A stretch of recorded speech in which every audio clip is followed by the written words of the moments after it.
जय हिंद दोस्तों, एक बार फिर से स्वागत है आपका अपने इस चैनल पर। आज हम बात करेंगे आईपीओज़ के बारे में। अभी इस मंथ काफ़ी सारे आईपीओज़ आए हैं, काफ़ी अच्छे आईपीओज़ भी आए हैं और आने वाले टाइम पर और भी आईपीओ आने की उम्मीद है। अभी कुछ आईपीओज़ करंट पर चल रहे हैं। होप सो आपने किसी अच्छे आईपीओ पर अप्लाई किया होगा। यदि आपने अप्लाई नहीं किया तो अभी रेट गेन का आईपीओ आज से ओपन होने वाला है। आप चाहें तो अप्लाई कर सकते हैं। इसके लिए कुछ नहीं, आपको एक सिंपल सा डीमेट अकाउंट होना चाहिए और आईपीओ पर अलॉटमेंट के चांसेस इंक्रीज़ करने के लिए आपके पास मल्टीपल पैन कार्ड से डीमेट अकाउंट होने चाहिए। मल्टीपल पैन कार्ड से डीमेट अकाउंट ओपन कराने के लिए डिस्क्रिप्शन में लिंक दी गई है। आप उस लिंक पर क्लिक करके ज़ीरोधा स्टॉक्स इन पर अपना अकाउंट ओपन कर सकते हैं और इन पर अप्लाई करने पर आपको सब्सक्रिप्शन के चांसेस आपके बढ़ जाएंगे। तो चलिए अब हम बात कर लेते हैं कि आईपीओज़ के बारे में।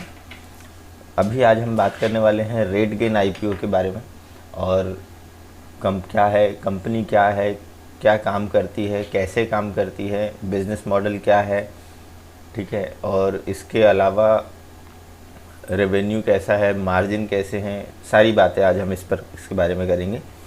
तो अब हम बात करते हैं रेट गेन के बारे में। रेट गेन एक ट्रैवल टेक्नोलॉजी कंपनी है और ट्रैवल टेक्नोलॉजीज़ पर ये अपने सॉफ्टवेयर्स को देती है। दैट मीन्स कहना चाहिए सैस कंपनी है, सॉफ्टवेयर एज अ सर्विस ये प्रोवाइड करते हैं हॉस्पिटैलिटी को और ट्रैवल इंडस्ट्रीज़ को, ठीक है। अब हम बात करते हैं कंपनी का बिज़नेस मॉडल क्या है।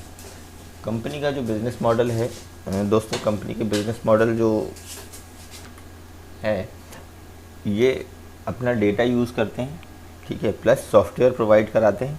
यानी सॉफ्टवेयर एज अ सर्विस तो ये यूज़ करते ही हैं, साथ ही साथ ये लोग अपना एक डेटाबेस मैनेज किए हैं।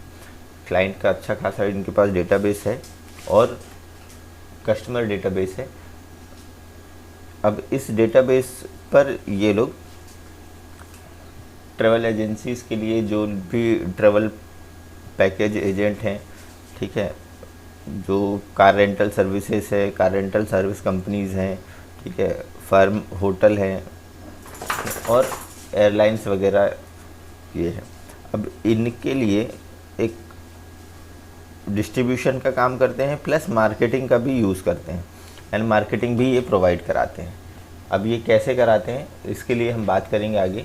इनके पास जैसा कि यहाँ आप देखेंगे इनका जो ग्रॉस मार्जिन है लगभग 80% है और रिक्योरिंग रेवेन्यू जो है वो 95 to 97% है। दैट मीन्स ये है कि मार्जिन अच्छा है, एसेट लाइट कंपनी है, ठीक है। और एसेट लाइट होने के साथ साथ जो है वो रिकरिंग रेवेन्यू भी अच्छा है। क्योंकि ज़्यादा एसेट आपको लगनी नहीं है। आप सेम एसेट पर ही एक कंपनी के लिए भी काम कर सकते हैं, 10 कंपनी के लिए भी काम कर सकते हैं, क्योंकि सॉफ्टवेयर ये लोग प्रोवाइड करा रहे हैं, ठीक है। अब हम इसके आगे बात करें तो लगभग 8 फॉर्च्यून 500 कंपनीज़ हैं, ठीक है। और कार रेंटल सर्विसेज है, टॉप 23 ऑफ 30 होटल चेन्स पर भी ये सर्विस दे रहे हैं। यहाँ पर हम देखेंगे लगभग 2 लाख के आसपास होटल्स हैं, 100+ कंट्रीज़ हैं, ठीक है। और इसके अलावा और भी चीज़ें हैं, 400+ चैनल्स हैं, ठीक है। ये सारी चीज़ें हैं जिन पर ये सर्विसेज दे रहे हैं। अब बात करते हैं आईपीओ के बारे में। इस आईपीओ को लाने का इनका ऑब्जेक्टिव क्या है? ऑब्जेक्टिव ये है कि इनके जो भी पेमेंट हैं या इन्होंने जो भी लोन ले रखा है उसका पेमेंट करना है ना। इसके अलावा स्ट्रेटेजिक इन्वेस्टमेंट है, एक्विजिशन है, इनऑर्गेनिक ग्रोथ है। यानी आईपीओ से जो भी इनके पास पैसा आएगा वो खुद की ग्रोथ पर लगाएंगे, जो कि एक बहुत अच्छी बात है। यानी आप जो पैसा इन्वेस्ट कर रहे हैं इससे कंपनी कहीं ना कहीं खुद को ग्रोथ करना चाहती है, जिससे आपको भी बेनिफिट होगा प्लस कंपनी को भी बेनिफिट होगा, ठीक है। और इसके साथ ही साथ आर्टिफिशियल इंटेलिजेंस और अदर जो भी ग्रोथ है और इस इनिशिएटिव्स पर कंपनी डालना चाहती है, ठीक है।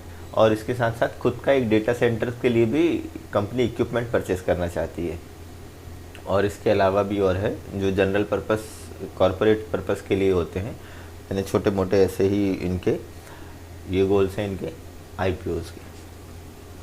अल्टीमेटली देखा जाए तो इनके गोल्स अच्छे हैं और फ्यूचर को देखते हुए कंपनी काम कर रही है। अब कंपनी फाइनेंशियल्स के बारे में हम बात करें, कंपनी फाइनेंशियल्स के बारे में यदि हम बात करें तो आप देखेंगे कि मार्च 19, ठीक है, 20, 21 और अभी तक मार्च 19 पर कंपनी प्रॉफिट पर थी, 20 पर नुकसान पर थी, ठीक है, फिर उसके बाद 21 में नुकसान और अभी भी थोड़े बहुत नुकसान पर चल रही है। हालांकि नुकसान इन्होंने रिकवर किया है, ठीक है। अब यहाँ पर बात करें कि ऐसा क्यों, company asset light business run कर रही है, ठीक है, टोटल एसेट्स कंपनी के बढ़ रहे हैं, रेवेन्यू भी ठीक ठाक है बट थोड़ा सा कम हो रहा है। अब इसके रीज़न ये है कि सबसे बड़ा रीज़न है कोविड का, और कंपनी ऐसी है कि ट्रैवल इंडस्ट्रीज़ से पैसा बनाती है या ट्रैवल इंडस्ट्रीज़ पर ज़्यादातर काम करती है। तो यदि ट्रैवल इंडस्ट्रीज़ अच्छी होगी तो कंपनी पर रेवेन्यू जनरेट होगा, ठीक है। और अभी कोविड के कारण, कोविड की पहली लहर, दूसरी लहर और अभी तीसरा एक और नया स्ट्रेन मिल गया है, इसके कारण कंपनी का जो बिज़नेस है उसके कारण जो प्रॉफिटेबिलिटी में कमी आई है। इन केस यदि मान लीजिए कोविड का जो भी इश्यूज़ चल रहे हैं वो रिज़ॉल्व हो जाते हैं और कोविड के इशू रिज़ॉल्व होने के बाद कंपनी पर एक अच्छे खासे रेवेन्यू जनरेट होंगे, तो दोस्तों इसका मतलब ये है कि आप यदि कंपनी पर पैसा इन्वेस्ट करना चाह रहे हैं तो आप लॉन्ग टर्म के लिए करें, शॉर्ट टर्म पर या लिस्टिंग गेन के लिए इस पर फ़िलहाल ना करें, ठीक है। क्योंकि हो सकता है कि कंपनी पर जैसे ही आईपीओ ओपन हो आपको अलॉटमेंट भी हो जाए, प्लस उसके साथ ही साथ यदि अभी कंपनी का बिज़नेस प्रॉपर ठीक से नहीं चल पाएगा तो आपको उतने गेन नहीं मिल पाएंगे। हाँ, यदि आप लॉन्ग टर्म के लिए इस पर इन्वेस्ट करना चाह रहे हैं तो आप बिल्कुल कर सकते हैं। अब एज अ रिटेल इन्वेस्टर हमारे लिए क्या इम्पोर्टेंट है, ठीक है। आईपीओ की ओपनिंग डेट है 7 तारीख यानी आज, अभी सुबह है लगभग 6:30 बज रहे हैं जब मैं वीडियो बना रहा हूँ, और आईपीओ जो क्लोज़ होगा वो होगा 9 तारीख को। फेस वैल्यू 1 रुपये पर इक्विटी शेयर है और आईपीओ का जो प्राइस है वो 405 से 425, यानी कट ऑफ प्राइस जो होगा आप उस पर अप्लाई करें। 35 शेयर का लॉट है, आप मिनिमम जो है वो 1 लॉट ऑर्डर कर सकते हैं यानी 35 शेयर, और मैक्सिमम आप रिटेल इन्वेस्टर की कैटेगरी में 2 लाख तक के इन्वेस्टमेंट कर सकते हैं। आईपीओ की जो ओपन और क्लोज डेट हमने बात कर ली है, अलॉटमेंट 14 दिसंबर को हो जाएगा। यदि आपको अलॉटमेंट होते हैं, यदि आपको अलॉट हो जाता है तो आपके डीमेट पर आपको 16 तारीख से रिफ्लेक्ट होने शुरू हो जाएंगे। यदि नहीं होता है तो उसके बाद से आपको रिफंड स्टार्ट हो जाएगा और 17 दिसंबर को इसकी लिस्टिंग होगी। जैसा कि हमने बात किया है, आप मिनिमम जो है वो 1 लॉट के साथ अप्लाई कर सकते हैं यानी 35 शेयर्स पर 14,875 लगभग 15,000 मान सकते हैं, और मैक्सिमम जो है वो आप 13 लॉट ले सकते हैं यानी रिटेल इन्वेस्टर की कैटेगरी में आप 2 लाख से कम का इन्वेस्टमेंट कर सकते हैं। आप 455 मैक्सिमम शेयर्स इसके ले सकते हैं, उससे ज़्यादा भी आप ले सकते हैं मगर अलॉटमेंट के बाद, लिस्टिंग के बाद। तो दोस्तों आज की वीडियो के लिए बस इतना ही। होप सो आपको कंटेंट अच्छा लगा हो। यदि अच्छा लगा हो तो वीडियो को लाइक करें, चैनल को सब्सक्राइब करें और साथ में बेल आइकन को प्रेस करें ताकि जो भी इंफॉर्मेटिव वीडियोज़ आएँ वो सबसे पहले आप तक पहुँचे। मिलते हैं दोस्तों नेक्स्ट वीडियो पे, तब तक के लिए जय हिंद।